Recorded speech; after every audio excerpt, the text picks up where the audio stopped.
నమో నారాయణ అమ్మ ప్రపంచానికి స్వాగతం. అందరికీ అక్షయ తృతీయ సందర్భంగా శుభాకాంక్షలు. ఈరోజు అక్షయ తృతీయ సందర్భంగా గురువుగారి అనుగ్రహం, అమ్మవారి ఆశీర్వచనంతో చిన్న చలివేంద్రంగా పెట్టి దాహార్తులకి దాహం తీద్దామని అనుకున్నామండి.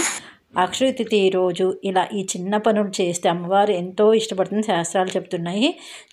మనం చేసే జపాలు కానీ, పూజ కానీ, లేదా ఏదైనా దానాలు కానీ ఏవి చేసినా కూడా అవి అక్షయంగా పెరిగి మన కుటుంబాన్ని కాపాడుతాయి అని చెప్పి మన వేదాలు చెప్తున్నాయి. ఆ సందర్భంగా మేము గురువుగారి అనుగ్రహంతో ఈ చిన్న చలివేంద్రం ఏర్పాటు చేశామండి. ఈరోజు బాటసారులందరికీ మజ్జిగిచ్చి వారి దాహార్తి తీరుద్దామని అనుకున్నాము. అలాగే గురువుగారు అమ్మవారి ఆశీస్సులు కూడా అందరికీ ఉండాలని వారి చిత్రపటం కూడా ఇక్కడ పెట్టామండి.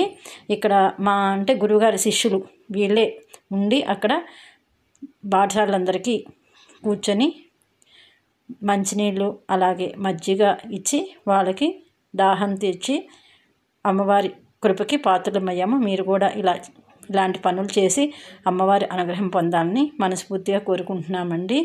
చూశారు కదా వాళ్ళు ఎంత సంతోషంగా స్వీకరిస్తున్నారో. వాళ్ళందరికీ అమ్మవారు ఆశీస్సులను కోరుకున్నాను.